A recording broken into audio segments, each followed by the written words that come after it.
Ito po yung IR listing ng CB Dinaga. Bali dito po sa IR 15288, need po ata to ma-redate yung deadline niya kasi need po ito ng assistance sa office po and wala pa po silang update regarding dito. Dito naman po sa IR 17258 for digitize na po yung RAVP full bleed na local samples.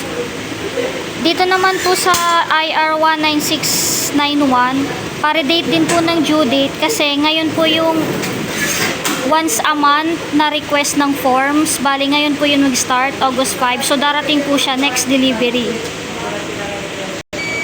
Dito naman po sa IR 19698, yung negative stocks of dry fit white. May mga SR naman po kami, yun nga lang, wala pang stock sa office. Sabi nila is for sewing pa daw po. Pero may mga SR na po kami yan.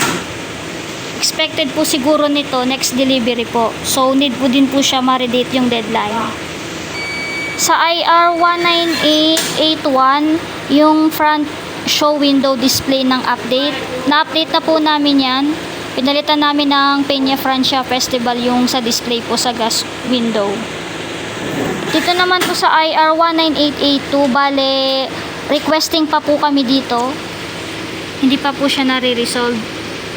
Pa-adjust din po siguro ng deadline kasi expected po na dito papadalhan kami ng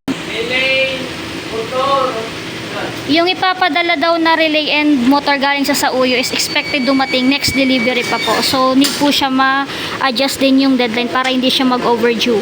Sa power table naman po, na-update na yan. Ito po. Bale, attach ko na lang picture ko po ulit.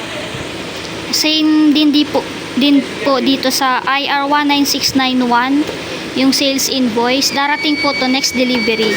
Kasi ngayong araw po yung last deadline ng orderan ng mga forms. So once a month na request.